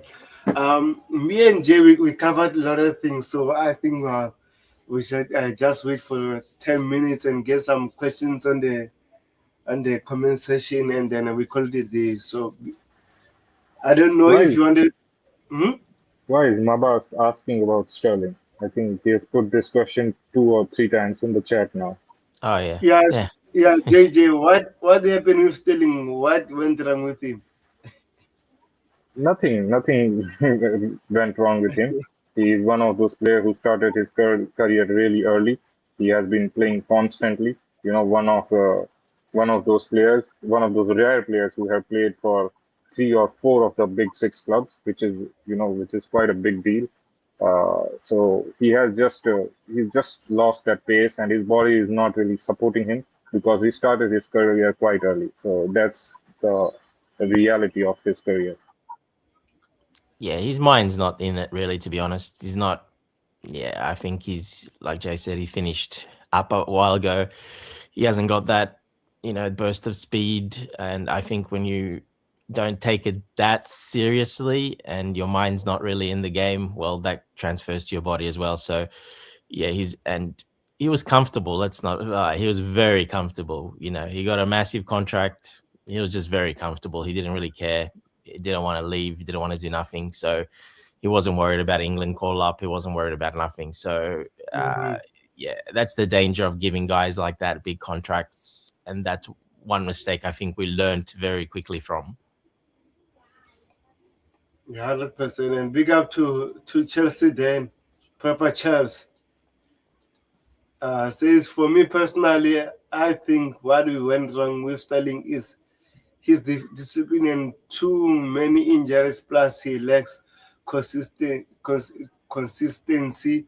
That's just my opinion anyway. But with man, I don't know. Actually, when we signed him, I didn't want him. When Todd I Bully didn't want signed him him, either. No, we didn't. man. It was one of those splashes just to, to appease a bit of to show he was available. Look, he wasn't a bad player. Let's not forget he was a very good player. He actually accomplished a lot with Man City, but he was used to his strengths there as well. So, a lot of tap ins, a lot of back post stuff, tap ins, a lot of work. If you isolate him out wide, again, he can, he shows glimpses with us as well that he can do those things very well. But just a bit too late in his career. And, like we said, yeah, probably just a bit too late. He wasn't. He's probably on the decline already. Yeah, 100%, 100%. I don't know. Also, this news now. I just wanted to talk about this because I think it's part of our sister club as well. I know you know this person as well, Dante. But my boss says was Sterling, Raheem Sterling could have signed for Chelsea 6 years earlier, maybe. But again, I didn't rate him even that time as well. Says breaking Wilfred Nancy as emerged as leading candidate to become Strasbourg next head coach.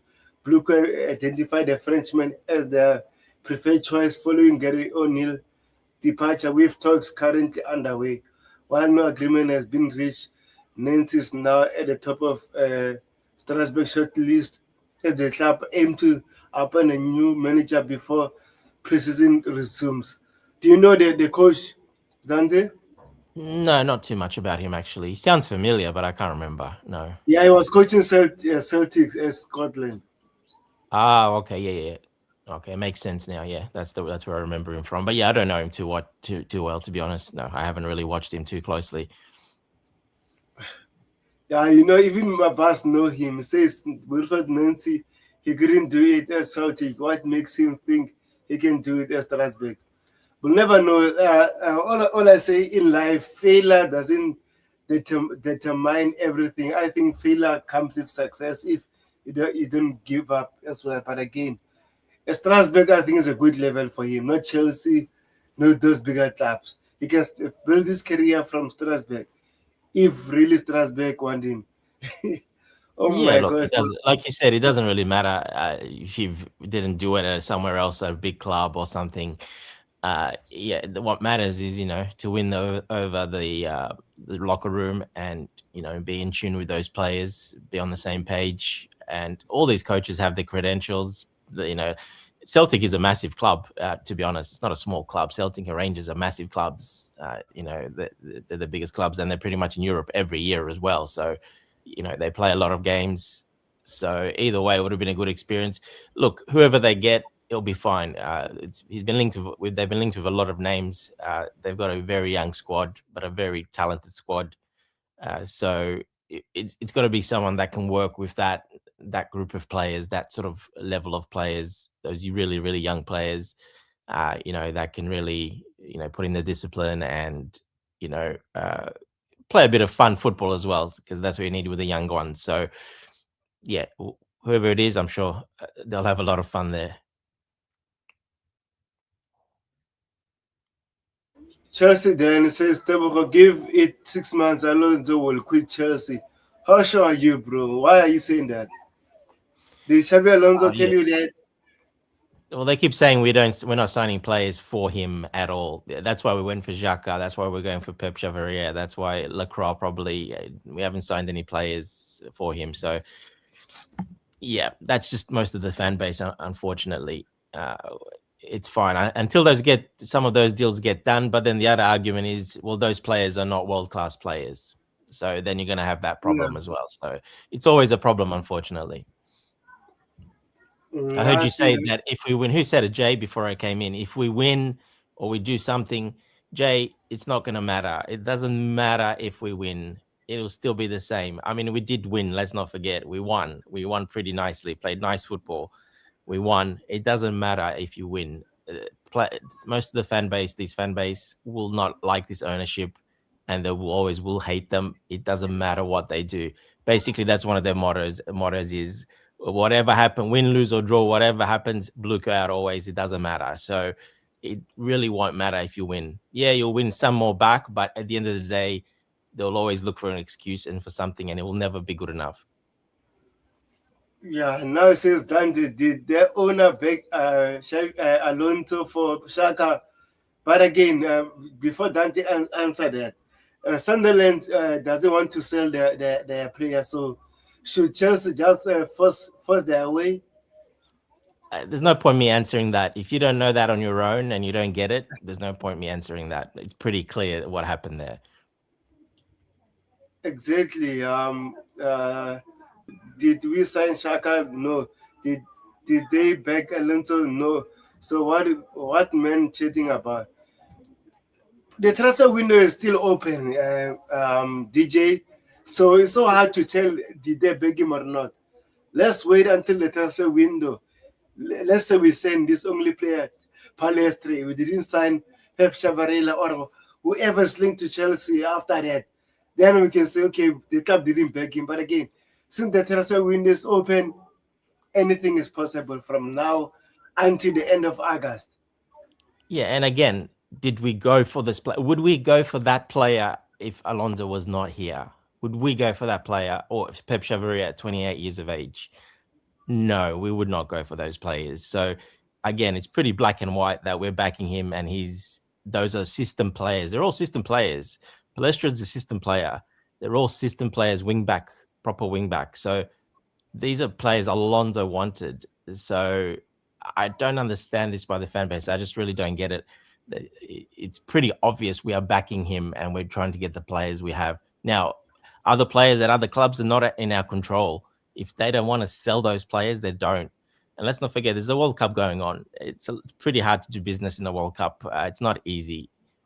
Mm, exactly. Look at Coachella says yes, Alonso will quit because we are not going to sign players he want. Also, a Chelsea fan always already stole his dog. Oh my gosh. Yeah, woof woof. Yep.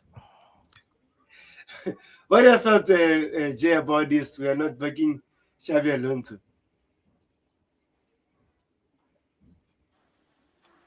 Well, that's not true. That's absolutely not true. I think Oh, he Oh, cut out. Oh, he's muted. yeah, I Probably needed his mic. Yes, maybe probably got a call something or is something. happening. Yeah.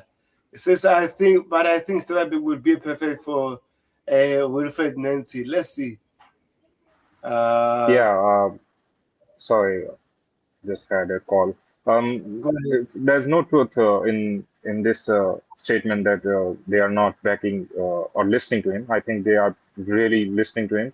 There's no way we go for a player or try for a player like Zaka if it wasn't for Alonso. So there is definitely a change in ship. They are absolutely listening to him and they are trying on his advice. Now financially, they are not going wild. They still have their structure, and that is why just because Xavi wants a certain player, they are not going to go all out for him. That is the limit that they have in place, and I think both can be true. They are backing him, but at the same time, there are a few limitations still there, which is not necessarily a bad thing. 100%. Dante, okay, why then name any player this owners begging Alonso? I'm sorry, I'm just not going to answer silly questions. If you don't, it's pretty obvious. I mean, come on. Yeah, it says, but the difference is Xabi Alonso is here. Yeah, 100%. But again, the transfer window is not closed yet, bro. Yeah, I Yeah, think the best answer for that is the transfer window is not closed. I think we just need to wait when the transfer window will commence. Sorry, when it will end, when it will shut. Then I think we will be in a better situation, in a better place to, judge how much of backing has happened and what is the final outlook of our squad, where we are, and what we are really going to do in the coming season. So Xavi Alonso is not the type of manager who's going to, come and listen to these guys. He's a he's a personality. He's a caliber. He has a name in football for years. Even as a manager, he's built a reputation, and as a player, we all know him. He's a legendary midfielder. So he's not one of those guys who's just going to, come and listen to this leadership.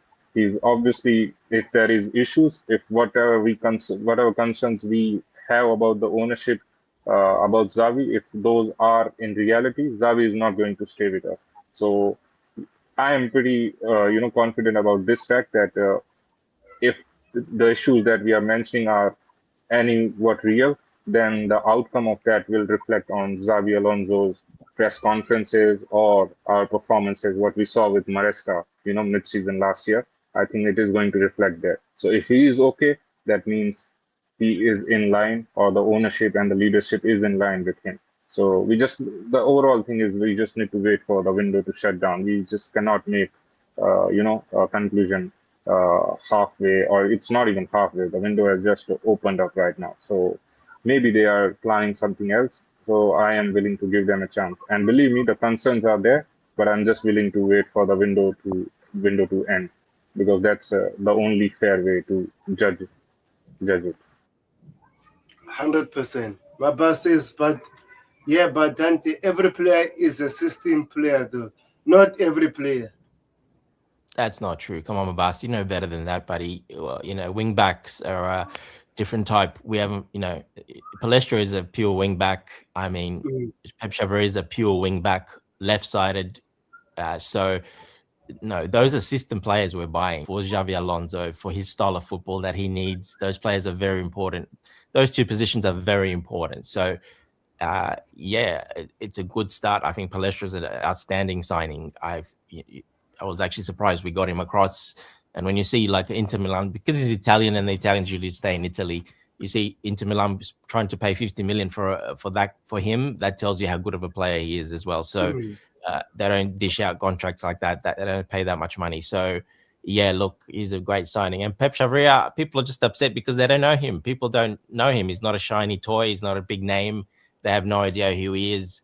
So people are assuming, oh, who's this guy? Who's a Blueco signing? That's all Javi Alonso. That's his type of player. That's why we're going for him. Yeah, 100%. He might not like maybe the player that we wanted, even Palestra, but again, clearly that guy last season played as a wing back only. So clearly there's a shift of system, and normally Chelsea doesn't sign wing backs, doesn't sign players for the sake of their coach.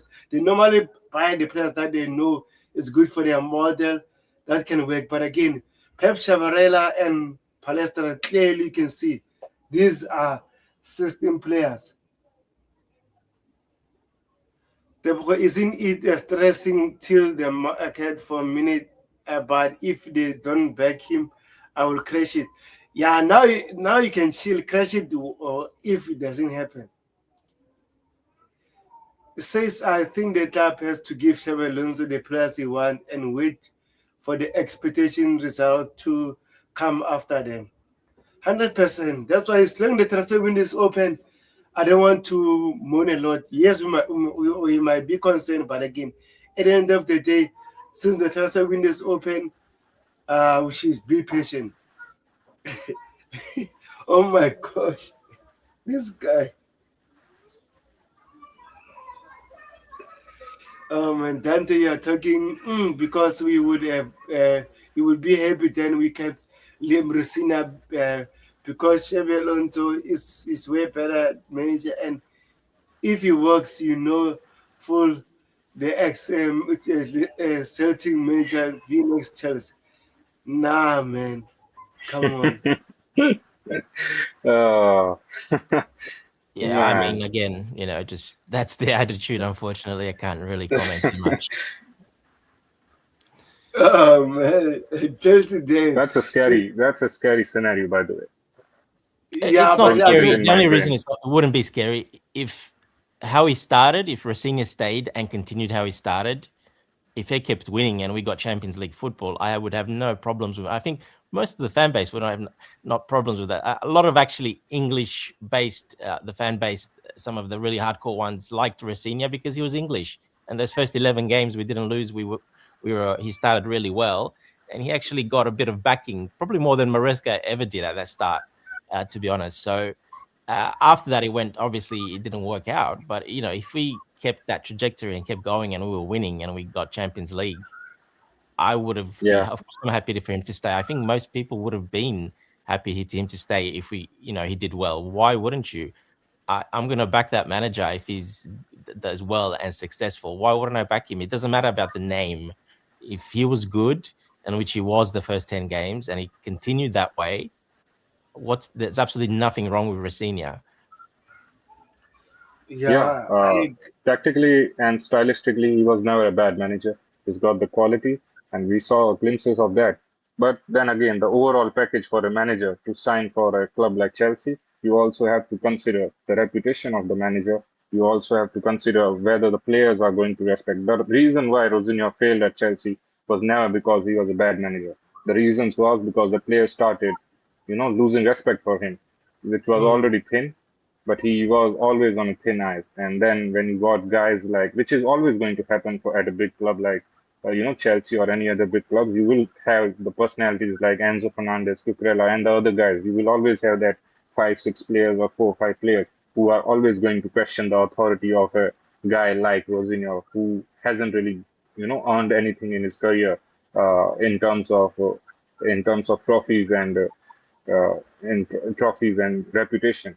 So that is one thing that I think the leadership ignored, and that just shows their inexperience, that they think that such things does not matter, and that was ultimately the cause. I do believe that the players actually started, playing against him to some degrees, and especially the big guys. And the overall atmosphere of the dugout was also not good. When the senior players are not respecting or losing respect for the manager, then there is always going to be an issue where it's going to reflect on the overall squad.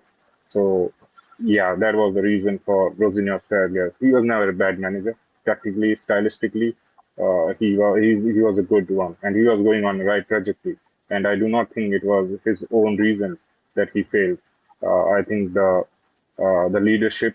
It was an unfortunate situation, but I think the leadership did were really really hard on him to bring him to such a hard situation at Chelsea midway, where there was more chances of him being a failure rather than a hit. It was always going to be a gamble, and unfortunately, the outcome that the end it was that he had to go.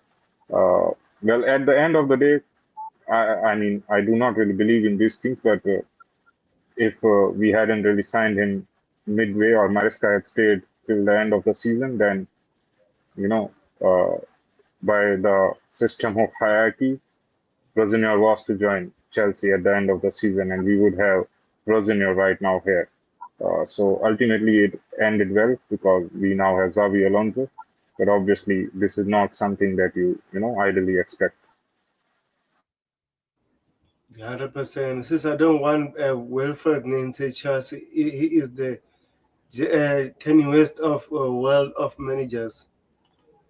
Um, Respect Kanye West.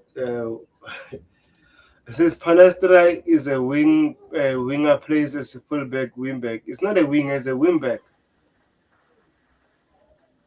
Says JFX, bro. Tell them because this fan base is delusionally happy. Finish 12th, our 10th are happy. We meet table team now. We are not happy that we finished 12th. Come on, bro. Who's Chelsea fan that is happy about us finishing 12th? Nah, man. Yeah. What we need to do as a fan base is we need to differentiate what has happened in the past 3 years and what is happening right now. I'm not saying that signing Alonso is a start of something, really positive that needs to be earned, that needs to be seen, which they have to do. But we cannot really, bring the negativity or the frustration of last few years on Xavi Alonso because he does not deserve it. The new signings that we are signing right now, they do not deserve it. So you can criticize them for the past. I always do because that is not forgotten. What has happened in the past 3, 4 years is always going to be there, and I am going to be vocal and criticize them for what has happened. But I'm not going to bring that on to Xavi Alonso and the new players that we are signing, who are obviously good. Palestra is a good player. If Zaka was to come, he was, as I mentioned, one of the most ready-made and instant impact player if we were going to sign. And Lacroix is a world-class defender. He's a French international starting at World Cup. So these are, three out of four players that we were targeting are really good signings. And even Chavaria, he is a bit underrated, obviously not to the level of the guys that I mentioned earlier, but he's not at all a bad player.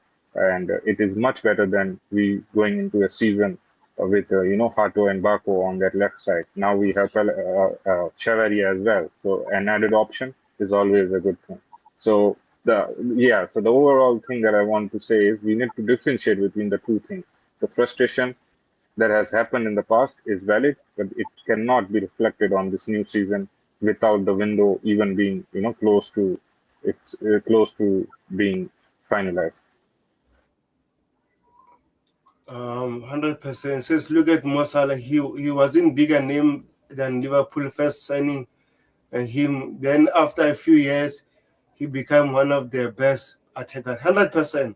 That's why even Liverpool that time club wanted the Borussia Dortmund winger. I think it's Brandt, something like that. And then the director said we want to sign Mo Salah, and then work out.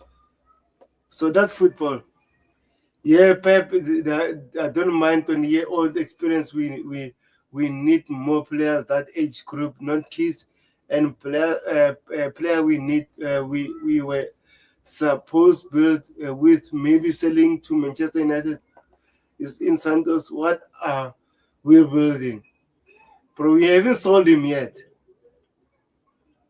We haven't sold him yet. Yeah, look, you can't keep everyone. And what Jay said, back the manager, back this new approach. If Alonso would sign off on selling Santos, maybe he's the one actually saying, yeah, maybe I won't use him as much. Not my type of player or whatever.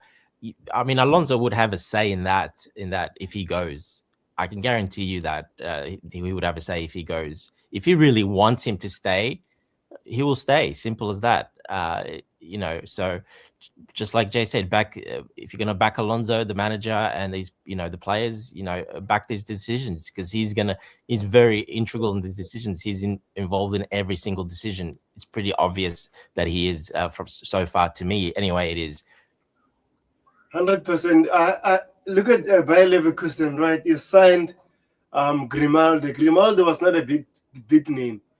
Boniface was playing in the Swedish league or Norway or Belgium league, if I'm not mistaken. He was not a name. He signed Shaka because of his experience. He needed that type of a player, and he signed him at Bayer Leverkusen. He signed Johannes Hoffman. Hoffman's the other one, yeah. Yes, a lot of people didn't rate him. What happened to that? He won the double because of he wanted 16 players. He didn't want big name players. So at the end of the day, sometimes 16 players work better than the big names. We saw at the PSG, they had Messi, Neymar, Mbappe. What happened? Not much. Not much. Signing top talents, and then now they're successful. They won back-to-back Champions League because of what we are doing at Chelsea, but we are doing differently because what our sporting director sometimes they don't want to overpay in terms of wages. But if we were overpaying in terms of wages, we should have signed maybe at least Due or Bacolo, even Olise for in case. But we're And not we doing did go that. for all of those players. All of those Exactly. players we went for. Yeah, but unfortunately, you can't get them all. We tried. Like I said, even with the Palestra, he wanted. We thought, he's going to stay in Italy. He's not going. Like those players, they wanted to stay in France. They wanted to stay. They're French. It's hard. It's not easy getting sometimes those players away. So they wanted to stay in France. PSG is a massive club. Offered them, whatever they wanted. So they stayed there. It doesn't matter if we offered them more. They would have still chose PSG because PSG, it's French. It's home. They want to stay there. So. Yeah, we can't get everyone, but the intent was there to get those players. The intent was there. 100%. Before I read the Chelsea then comment, official statement from Chelsea, Terry George has completed a permanent transfer to Premier League club Everton. We thank Ty for his effort throughout his career at Chelsea and wish him every success at his begins as he begins a new chapter in his career. 100%. Thank you, George. Go and smash it, and then so that we can get a 15 million, 15% selling clause when big teams are vouching for you.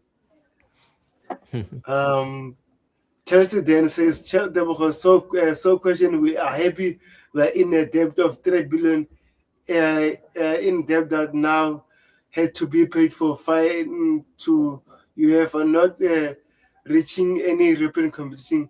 We are where those owners fail to be in okay because if that okay of it, bro, we are not happy. But again, at the end of the day, it's not my debt; it's the owners' debt.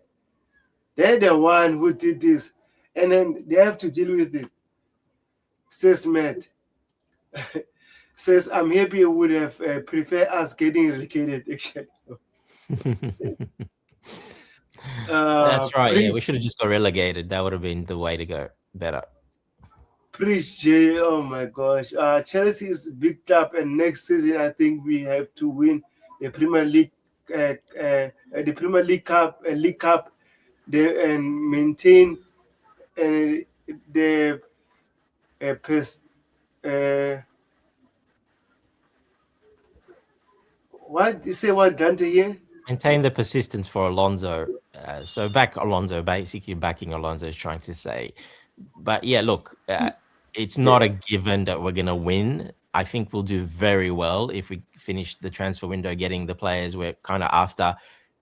And I'm pretty sure we'll probably get some of those done after the World Cup and probably even a couple more that we don't know about yet. So I think he'll have a good, but this is not in just one transfer. You can't fix it all in one transfer window.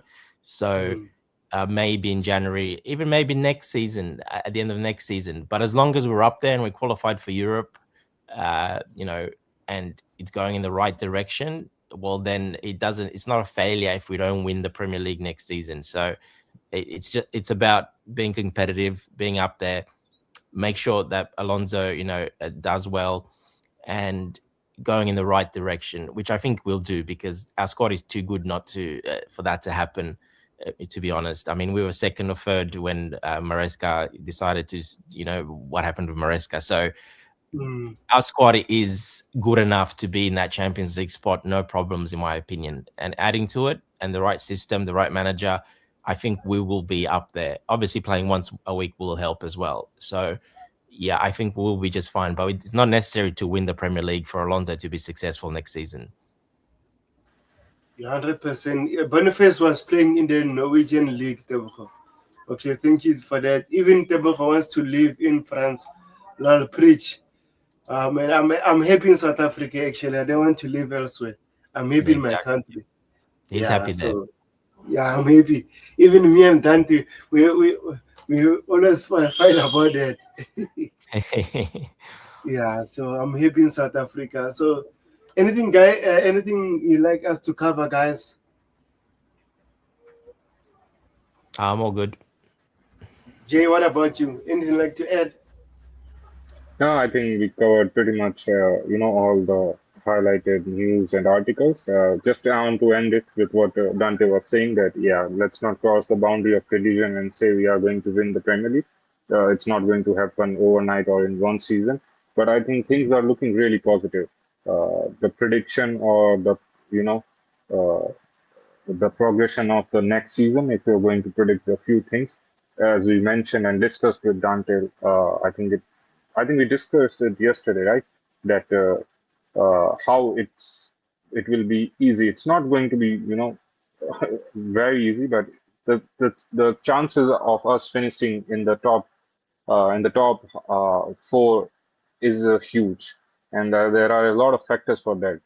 The possibility of us messing up the opportunity to not finish in top four uh, are quite low because nine teams of the Premier League are going to play in Europe. We are playing just one game a week. We have no Europe at all, and obviously, there is going to be new signings. We got a better manager as well, some good players as well. Levi Colwill is back as well, and a lot of the players that did not get any rest last preseason are going to get the much needed rest as well. So things are looking good. There are signs, there are things that fills me with positivity, and the chances of the leadership messing up the window in a very drastic manner, only then something bad can happen. Otherwise, the possibility of us not really, finishing in the Champions League positions, or even I would say the third spot, I would say it is very much open. It is there for the taking. So I think Arsenal is there obviously, and Manchester City obviously out of the top, out of the big six clubs, five clubs are going to have new managers. That is all obviously going to help us. Not all of them are going to have a smooth start. So there are opportunities. There are pathways where we can, improve significantly on Yeah, and some of the Manchester issues United that was a we good had last case season. last season, Jay. Like what you're saying, Man United was a good case last season to show how that can help quite a bit. Yeah, exactly. United from 17th to 3rd in just a season, just because they were not really, playing in Europe. Obviously, a change of manager helped them, but I think it's not a small thing. Ideally, you don't want that, but if we are in this situation where we have no Europe now, we have, I don't really Take advantage. like You have to to take believe. advantage of it. Yeah, yeah. Yeah, I don't like to believe in all those things, but we are having quite a similar thing that we had under Conte, where we had no Europe, a manager who prefers a back three style, and we went on to win the Premier League. So there are things that fills your heart and mind with positivity. So there are things to look forward to. So not everything is doom and gloom. And we just need to wait for this window to close. And the chances of us messing up this window and messing up the next season are slim. And that is me being, uh, that is coming from a guy who is very much critical about this ownership and this club for the last few years. So, yeah, that is all I'm saying. But yeah, I can understand the frustration of the fans as well. Yeah, as long as the transfer window is still open, I don't want to take a lot. I think after the transfer window, we'll have a show in a Chelsea perspective. Window is the transfer window good enough for Chelsea to meet the expectations for next season? So for now, I won't say anything because it's too early. In August, a lot of teams are going to be aggressive because they will push for their targets as well. But for now, teams might ask for a lot of money because they think we are desperate, and we are not desperate. As much you want players, we should not be desperate at the end of the day. Yep, So 100%. Well said, both of you guys. Yep. yeah. So anyway, thank you, Jay and Dante, for coming in. I appreciate it. We had my past on the chat. Oteng as always. Coachella, Proper Charles, DJ Sef. We had Ty.